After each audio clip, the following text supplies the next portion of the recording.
Bonjour à toutes et à tous, un projet musical monté par deux amis à distance. Leur duo s'appelle Made of Call et ils viennent de sortir leur premier EP Over the Storm. J'ai le plaisir d'accueillir l'un de ses membres, Thibaut Rouget. Bonjour. Bonjour, Merci beaucoup d'être avec nous aujourd'hui. merci à vous pour l'invitation. Alors l'autre membre du groupe c'est Kylian. D'abord comment est né un petit peu ce projet Made of Call? Alors c'était il y a pas mal de temps, je dirais maintenant quand même bien 2 ans, voire 3 ans. Et ça a mûri, on va dire, dans ma tête, où j'étais vraiment un petit peu tout seul à y penser. C'est après que j'ai fait appel à Kylian, donc on va dire que ça fait un petit moment que ça tourne quand même. Donc c'était une envie de longue date de se lancer dans la musique?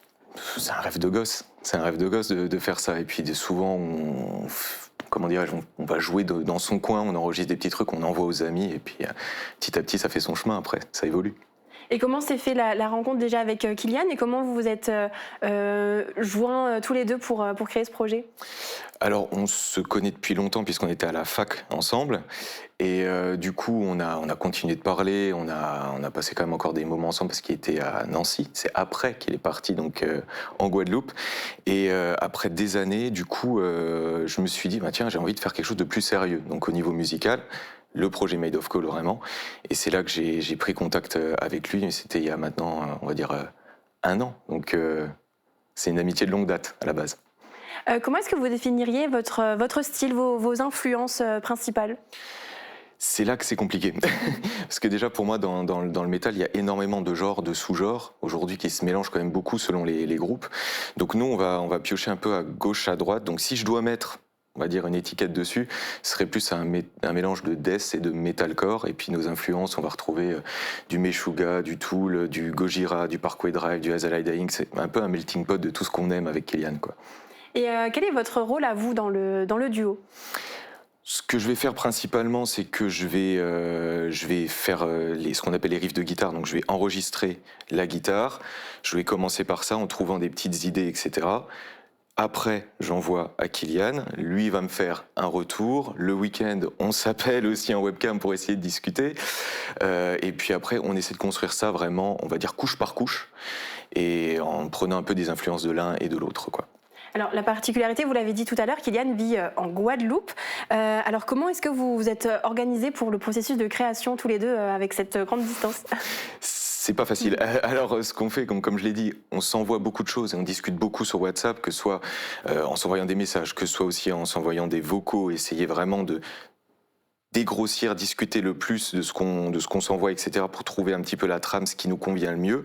Et après, on essaye au moins une fois par semaine de faire un appel en visio le week-end, samedi, dimanche, pour vraiment travailler, prendre plus de temps et vraiment se poser sur le projet pour vraiment travailler ensemble à ce moment-là, malgré la distance, quoi. À distance, c'est le décalage horaire aussi, parce que c'est pas du tout le même rythme. Ah oui, c'est autre chose. Il y a quand même pas mal de décalage. Donc en général, pour donner un ordre d'idée, on commence à travailler pour nous ici, il est 14h. Lui, il vient de se lever, il est 8h, on va dire. Donc il y a quand même un gros décalage. Donc lui, il commence sa journée, moi, je suis déjà dedans. Alors pour comprendre un petit peu mieux comment vous répartissez les rôles, on va écouter aussi Kylian qui nous répond en vidéo depuis chez lui en Guadeloupe. Alors Kylian, expliquez-nous qui fait quoi entre vous deux? Avec Thibaut, en fait, on n'a pas du tout les mêmes influences. Moi, je vais plutôt être sur des groupes comme Tool, Death, Meshuggah. On a Gojira en commun. Et du coup, j'écoute aussi pas mal de Black. Et en fait, ce que je vais faire, c'est que je vais apporter à Thibaut d'autres points de vue, je pense. Lui va m'apporter, disons, un riff ou une compo de base. Et moi, je vais lui dire, ah ouais, c'est sympa, mais est-ce que tu peux aller chercher, par exemple, ce changement rythmique qui me fait penser un peu à ça? Est-ce que tu peux aller chercher un petit peu une mélodie qu'on peut retrouver un petit dans ce morceau-là? Et en fait, je vais lui envoyer tout un patchwork et tout plein d'influences externes. Et après, on voit si ça match, si ça matche pas. Et comme ça, on arrive à avoir un son qui est vraiment à nous, un son unique. Et la dynamique est à peu près la même pour ce qui est du mixage. En revanche, je vais être sur tout ce qui va être la création des clips, sur la création du logo, sur la création des pochettes. Et là, en fait, la dynamique s'inverse entre nous. C'est Thibaut qui va me faire tous ces retours, qui va m'apporter des influences externes.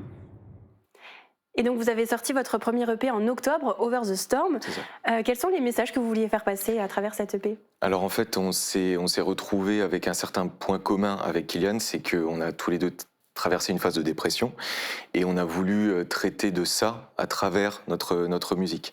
Donc on a décomposé cette EP en 4 morceaux principaux. Donc je vais le traduire tout de suite, mais le calme, la tempête, le rivage et le phare. Donc les 4 morceaux-là. Et ça va être vraiment, on va dire, pour nous, l'évolution de ce qu'on peut ressentir. On va avoir d'abord cette phase de calme, puis la tempête avec l'arrivée de la dépression qui nous fait énormément de mal. Le rivage, on va essayer de se reconstruire, etc.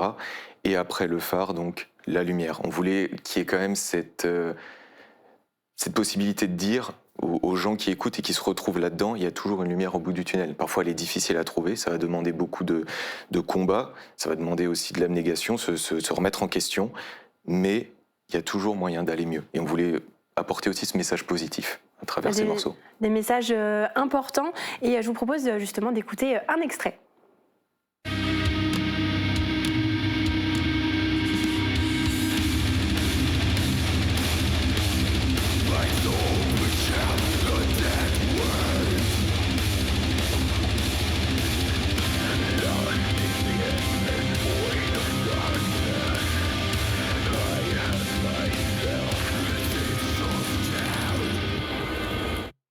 Alors, comment est-ce que vous imaginez maintenant l'avenir? Est-ce qu'il y aura une suite à cette EP?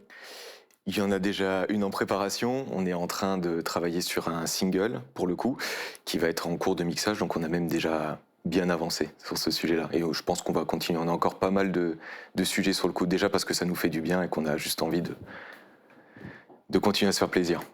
En général, quand on fait de la musique, on a aussi envie de monter sur scène. Est-ce que c'est quelque chose qui vous attire? Alors moi, évidemment, j'aime beaucoup la scène. Après, il y a des contraintes de Guadeloupe, France. Voilà, Kylian qui ne joue pas d'un instrument, mais qui a une science de la musique qui est vraiment incroyable. Et c'est là que justement, il joue un rôle extrêmement important pour moi, ce qui me pousse aussi à me dépasser. C'est ce qu'il expliquait. Donc, on est en train de parler de ça. Peut-être qu'il veut, se mettre un petit peu à ça. En tout cas, moi, la scène, ce serait avec énormément de plaisir. Et je pense que même s'il y a des choses qui peuvent potentiellement poser problème, il y a toujours des solutions. Justement, on lui a posé aussi la même question à Kylian. Comment est-ce que vous imaginez l'avenir de Made of Coal? Alors, pour ce qui est de monter sur scène, moi je dirais pourquoi pas en soi, ça pourrait être intéressant. Le seul truc, et on en revient du coup à mon rôle un petit peu dans le groupe, c'est que je n'ai jamais appris à jouer d'un instrument, un petit peu à ma grande tristesse, je dois l'avouer. Et du coup, pour l'instant, je me vois pas trop le faire. Mais oui, pourquoi pas après. Et puis pour l'avenir du groupe, c'est encore un projet qui est tout jeune. Et du coup, à voir où ça nous mène. Si ça se trouve, ça va marcher, on croise les doigts. Et puis si ça se trouve, ça va rester un projet de niche.